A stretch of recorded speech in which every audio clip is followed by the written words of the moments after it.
Socrates, what time is it? Well, Mitch, baby, maybe it's time you bought yourself a watch. And maybe it's time for you to stop doing heroin. Hey, lay off Socrates. He's our lovable beatnik friend. And you can't expect him to stop doing drugs. Kiki's right. You know, everyone should just cool it. Hey, Hound Dog, do you remember that time Keith Teeth sat on your Harley? Boy, do I ever. You know, those really were extremely tolerable days.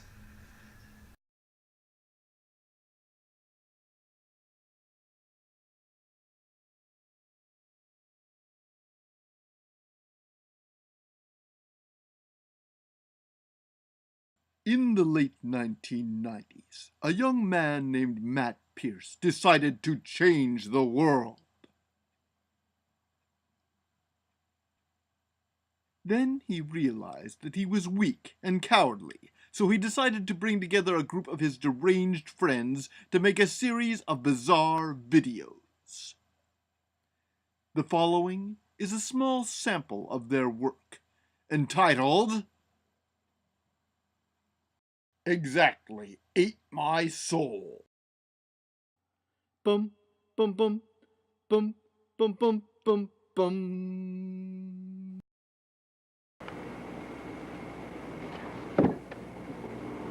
Hi, I'm Matt Pierce, and welcome to Exactly, the show where you never know exactly what's gonna happen. Exactly. Exactly. Exactly. Exactly. Exactly. Exactly.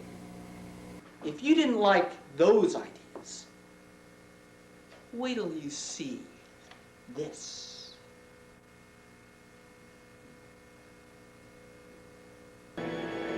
What will be in store for us in this new production entitled Exactly Forever? More of the same? Or something deep? Exactly.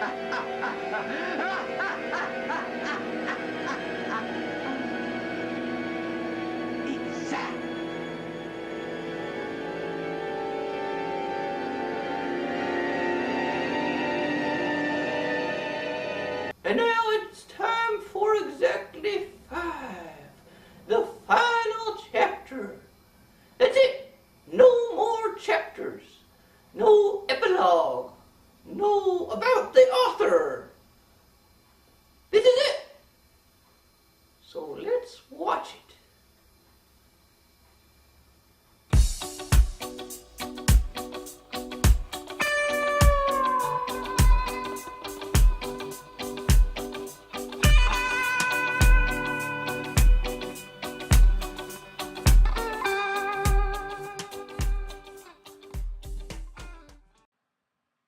Exactly, exactly, exactly, exactly, exactly, exactly, exactly.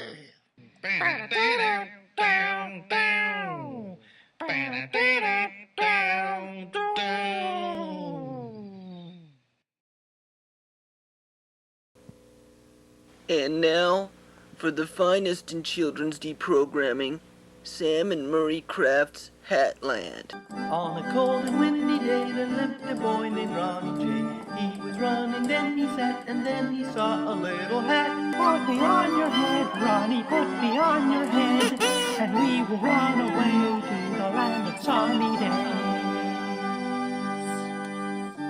He reached inside the little hat, thinking that that would soon be that. But it pulled him back instead, and circles swam inside his head. He started falling, falling, falling down. He got up and he looked around, you won't believe just what he found. A land where everyone wore hats and they were super groovy cats. It's a paradise, Ronnie, it's a paradise. We worship fools and heaven knows we all look real nice. But don't think that quite all is well, for every heaven has a hell. You know this one has one too, ruled by the evil Hattie Pooh.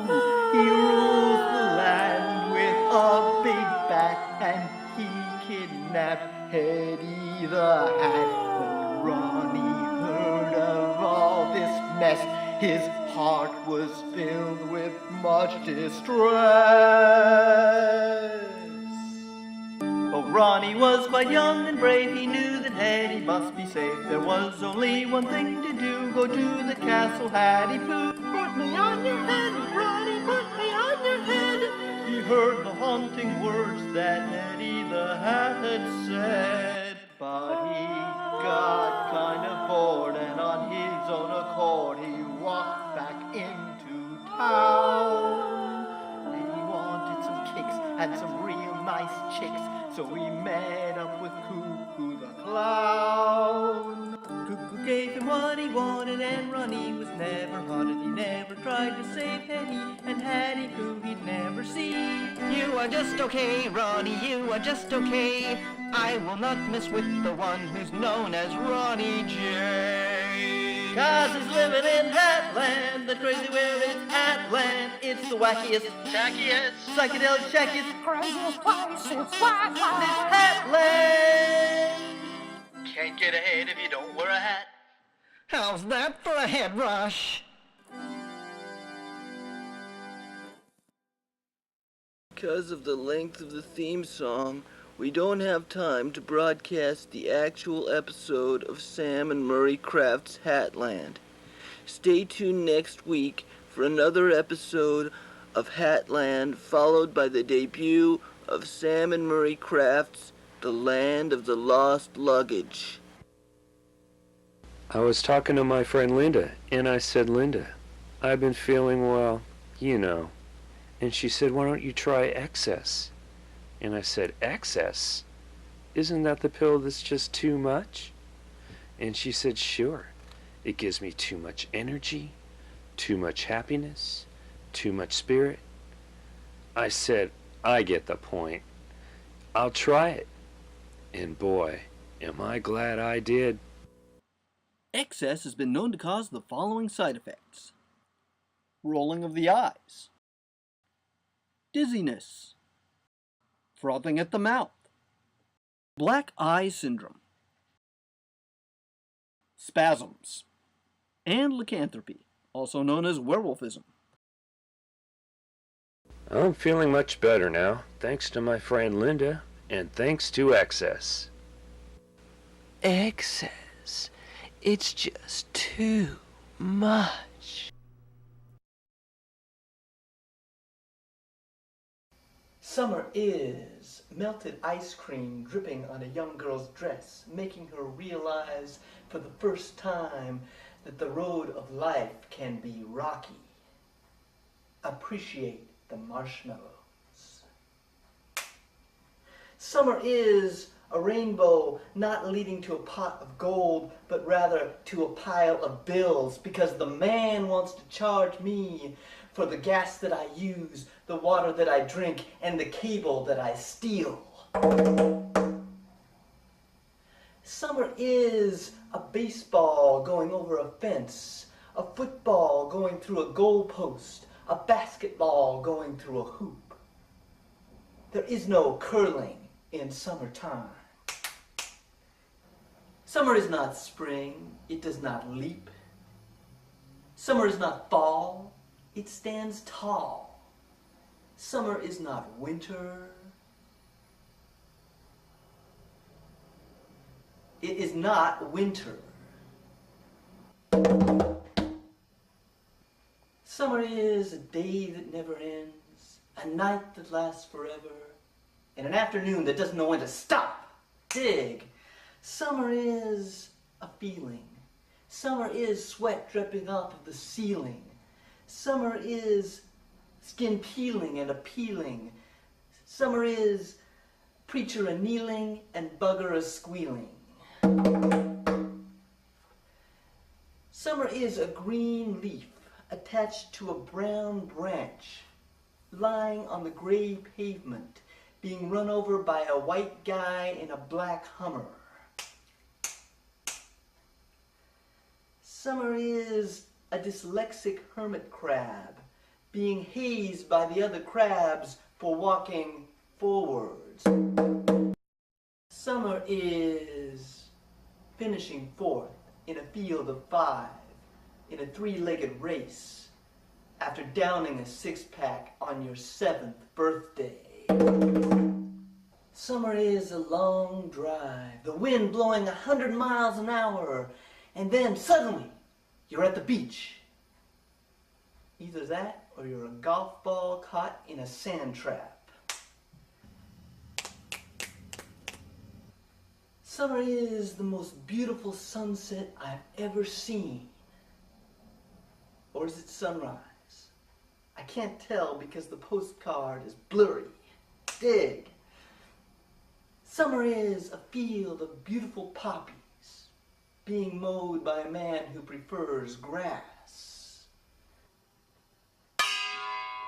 Summer is a swing made out of a tire which proves that, like the people who made the swing, summer ain't going nowhere. Summer is the season, and summer is quite pleasing. So let's enjoy the summertime before it all starts freezing.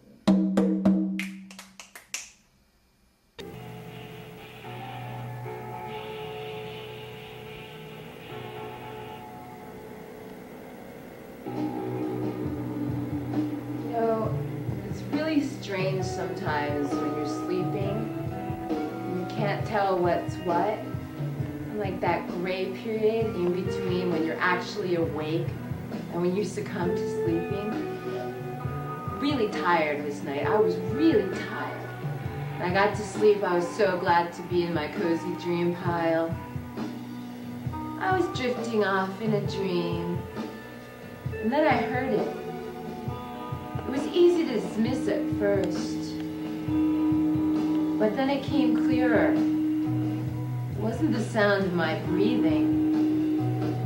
It was somebody laughing. And it was getting louder and louder. It sounded familiar, like I had heard this laughing somewhere before. You might be able to say, oh, it was probably just somebody next door, you know, someone having a party. The people in my block don't party. I was fighting to wake up and get back to the reality of the waking world, to make this laughing stop. My heart kept beating, and I was trying, but I couldn't wake up. Was it the laughter of somebody who was mocking me? Was it the laughter of somebody who had struck me on my bicycle and left me for dead in the street? I swear I've heard that laughter before. My heart is pounding and they're still laughing. I can't explain it.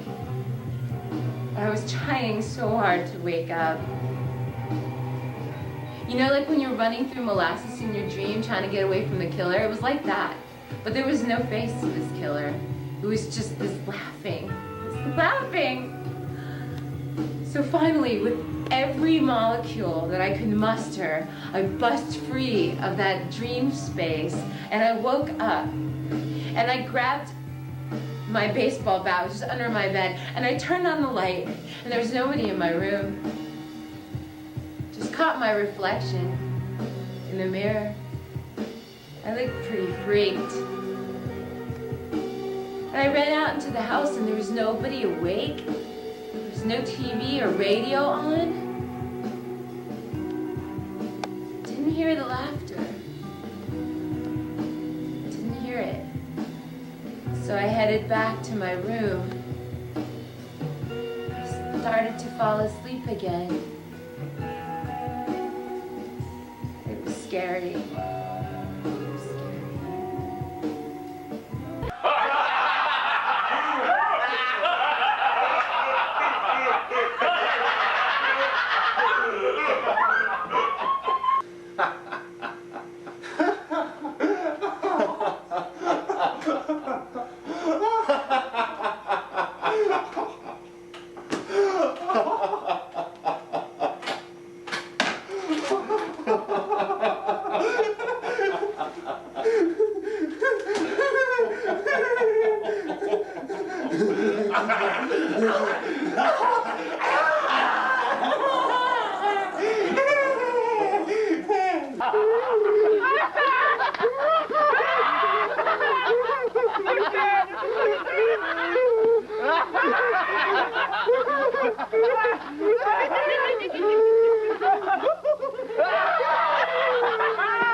That's good. Oh shit. He's good. Oh my god. Oh shit. I think he's really.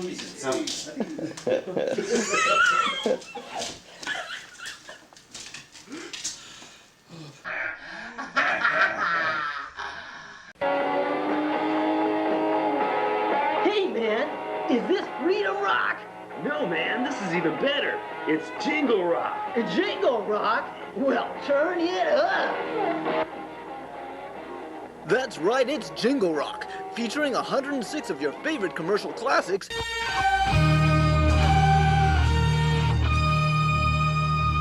Hey man, is that Freedom Rock? Yeah, man. Well, turn it up. That's right, it's Freedom Rock, featuring 112 of your favorite right-wing classic rock hits on one CD, including this classic from the Beatles. Don't be ashamed. You have found him. Now go and get him. Come on out and let him in. You walk on up to the aisle. That's when I spew bile and venomous hatred. 'Cause you can be what you will be, but the sanctity of marriage is a sacred institution. And don't you know that there's a limit to being free? You don't want a rainbow revolution.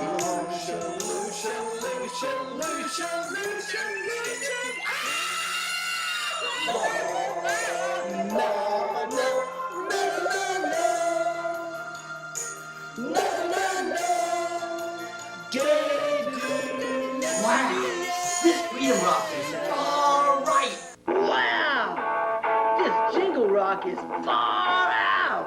Yeah, it even includes this classic from the Led Zeppelins.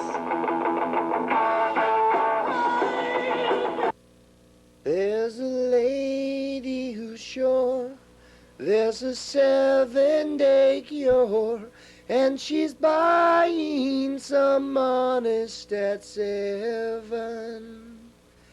And she looks to the east as she deals with the yeast, and she's buying some Monistat 7. Ooh, it's the cheese from under. If there's a bustle in your hedgerow, don't be alarmed now. It's just a spring clean for the May Queen. Yes, there are 2 paths you can go by, don't take the wrong one. In 7 days we'll make your thing clean.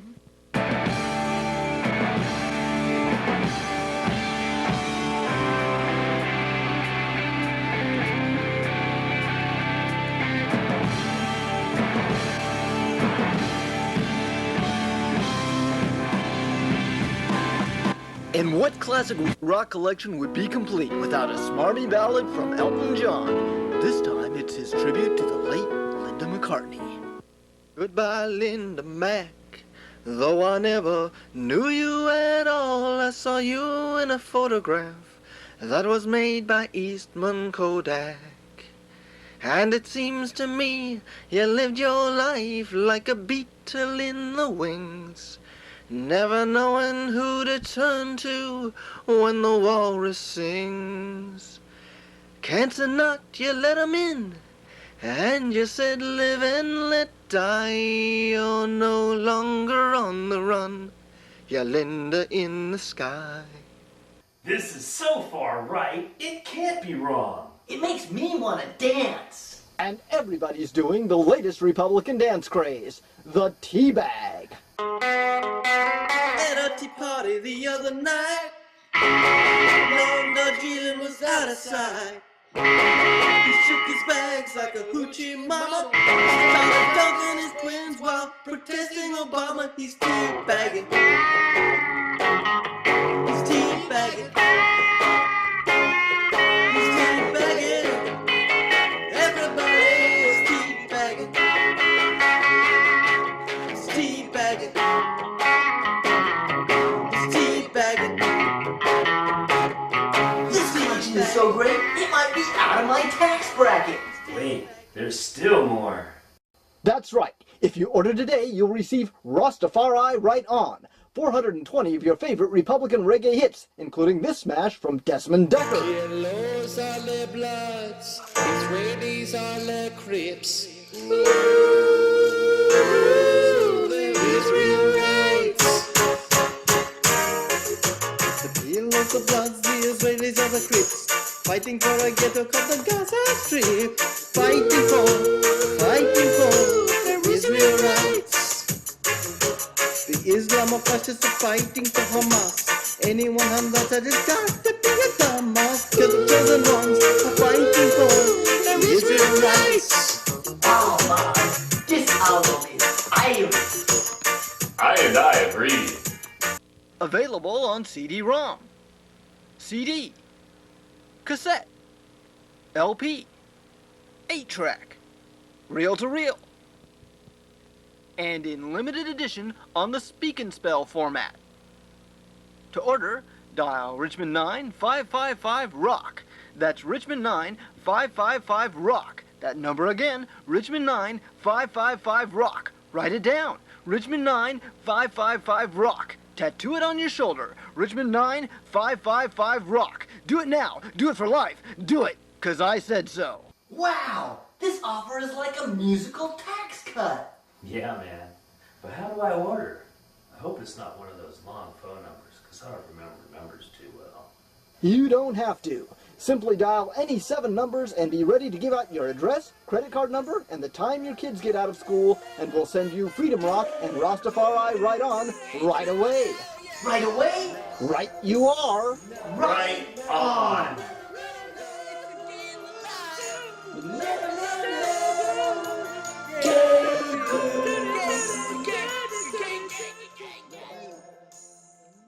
In Mexico, there was a great superhero.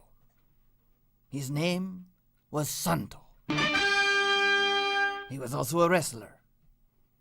His name was Santo. He wrestled with all the greats, from Gorgeous George to Loco Melvin.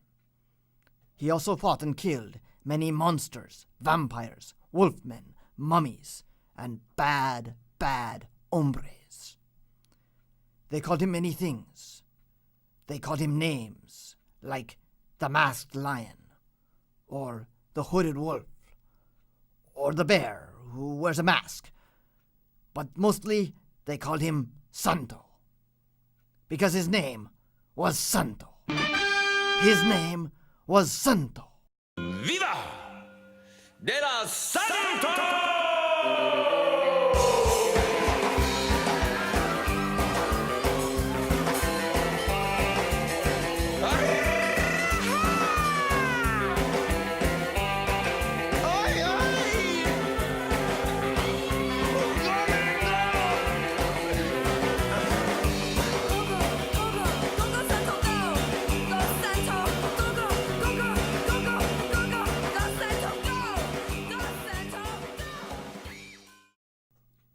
And then one day, Santo died.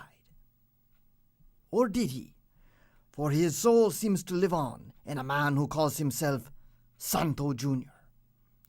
No one knows if Santo Jr. is really Santo's son, but he swears it is true, and he is cunning and quick like Santo. Viva della Santo!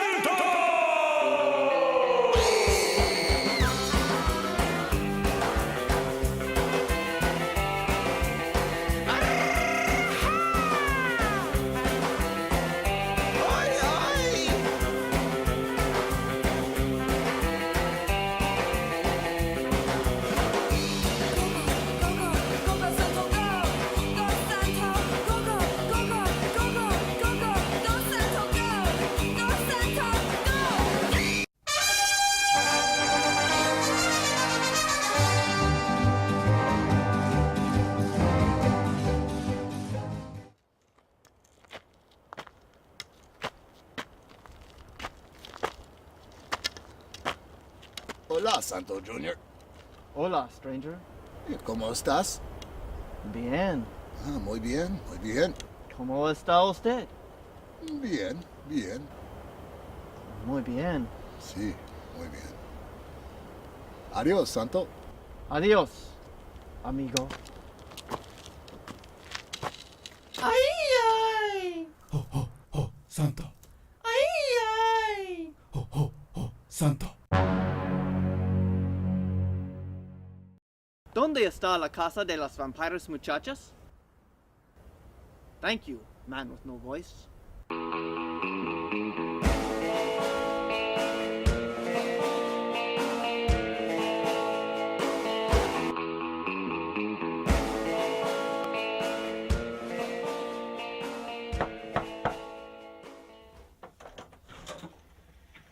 ¿La casa de las vampiras muchachas?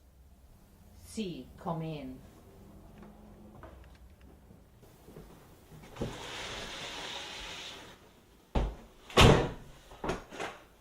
You must be las vampiras muchachas.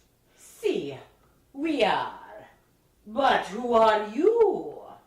I am Santo Jr. Santo Jr. I've heard of your father. Santo. He was a great wrestler and a great man. My father was the greatest wrestler of them all, and a superhero as well. But Santo was big and tough.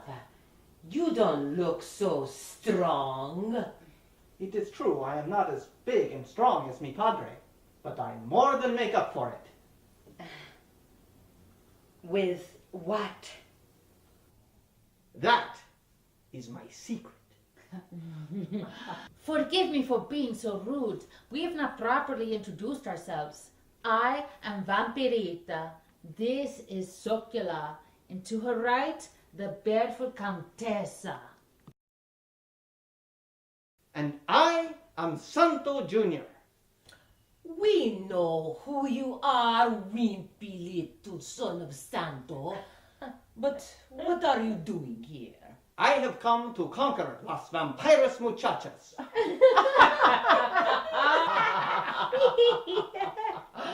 You conquer us. But how? I have not figured that one out yet. There are 3 of you and only 1 of me. Face it, Santo Jr., you are no match for las vampiras muchachas. First, we will bite you. Then, we will suck your blood. And then, we will make you our slave. Will I then become a vampire myself? Yes, and you will live forever. And you will be forced to have sex with us and all of the other vampire women forever for the rest of eternity. This does not seem so bad. Eternal life, lots of sex, and of course I'll still have my wrestling career. There will be no time for wrestling. You will be living among the undead. What? No wrestling? I find your terms completely unacceptable. And what are you going to do about it? What can I do? I am outnumbered. I give up. Give up? That does not sound like the son of Santo. This weakling son is not the son of the Macho Santo. Stop calling me names. You are hurting my feelings. We will hurt a lot more than your feelings. Yes, we will bite you in a delicious blood orgy. Wait, don't I get one last request? One last request? See, usually a prisoner gets one last request before his execution. It would be the proper thing to do. All right, we will give you one last request. What is it? I would like to count to 1,000. 1,000. Can't it be to 100? It is my request. Okay, so be it. Start counting. 1, 2, 3. Can't you count any faster? If I count any faster, I will lose my place. All right. Go on. Now, where was I? Oh, yes. 1, 2, 3, 999. 1000. So, Los Vampires have turned to dust, as all vampires do when exposed to daylight. They were no match for the mighty Santo Jr. Once there was a man named Santo. They all called him Santo because his name was Santo. Then he had a son named Santo Jr. At least we think he was the son of Santo. Some of us are starting to have our doubts, but we were told he was the son of Santo. Viva Nella Santo!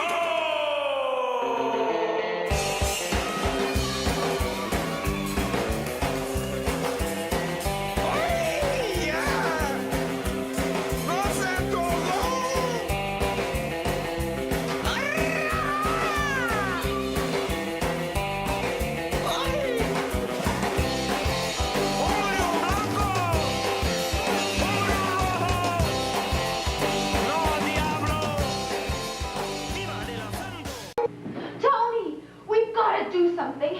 The dog's grown an extra head, the baby's on fire, and the microwave's possessed by demons. I know. I'm not wasting any more of our precious time. I'm calling Dr. Acula.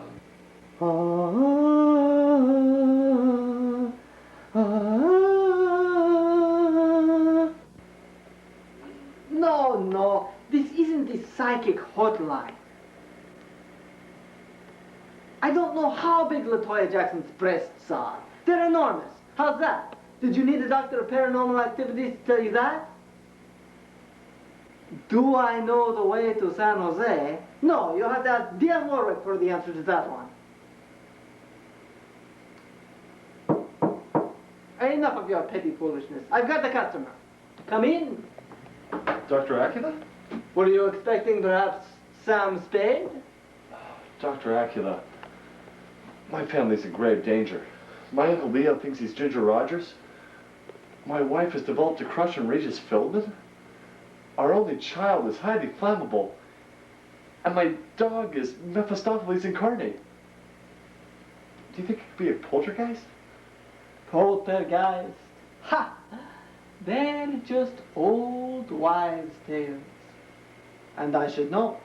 Dr. Acula has chased after the tales of many old wives.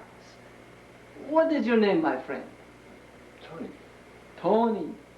The same as the young man who came to see me last week. The one whose eyes popped clear out of his skull. But don't worry, Tony. You're merely living in a haunted house. And I shouldn't be worried. No, you shouldn't be worried.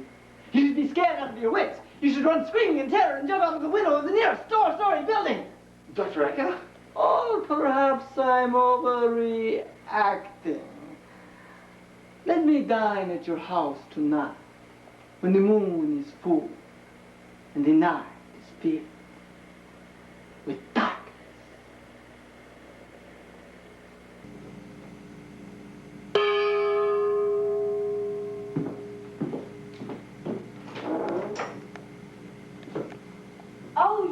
be Dr. Acula. Must I? And who must you be?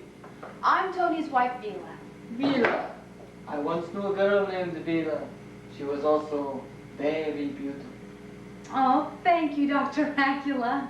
Until her head was chopped off by a psychotic madman. Oh, that's horrible. No, it's all right now. She's resting peacefully, and she'll be watched over for the rest of eternity. By Satan and his merry band of demons. Ah, Dr. Acula, seen by my wife, Vila. Yes, she's delightful. And this is a lovely home. It reminds me of a house I once visited in Transylvania. Unfortunately, it had to be burned down after being infested by flesh-eating rats. Dr. Acula, my family's in grave danger. No one has been in grave danger more often than Dr. Acula. I was once killed 7 times in 1 week and came out of it without a scratch. That's great, Dr. Acula. I brought you here because a demon is possessing this house and everyone in it.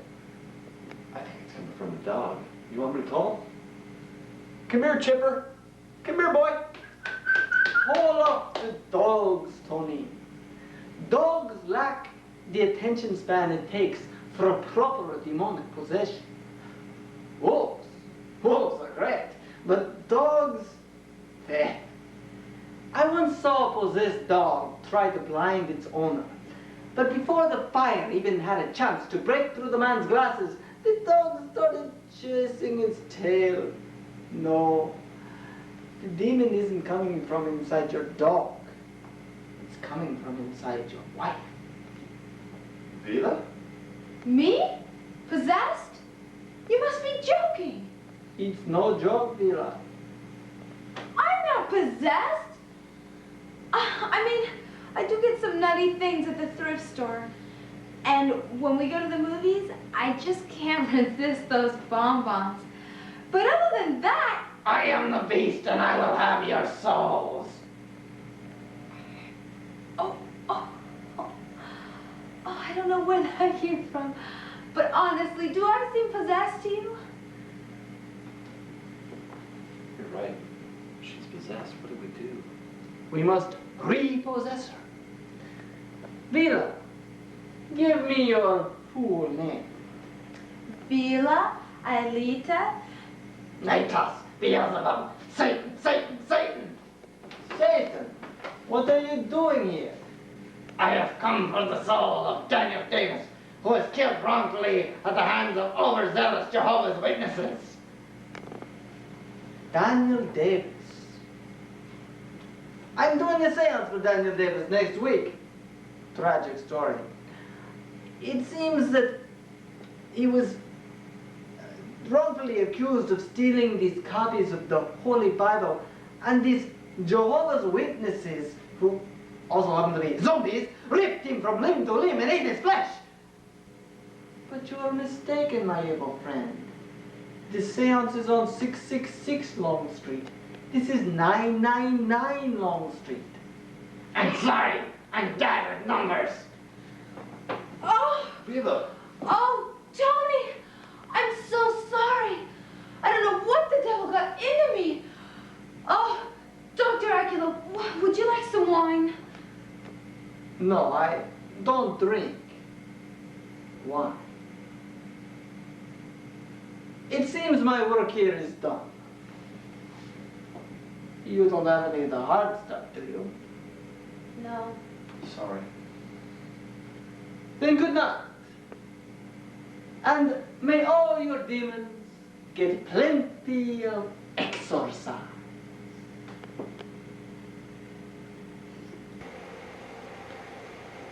Children of the night, when telling tales of ghosts and ghouls and goblins and things that go bump in the night, remember that we are all spirit. And spirit is vulnerable to the temptations of midnight and whiskey. Angel goes hand in hand with devil. Or shall I say,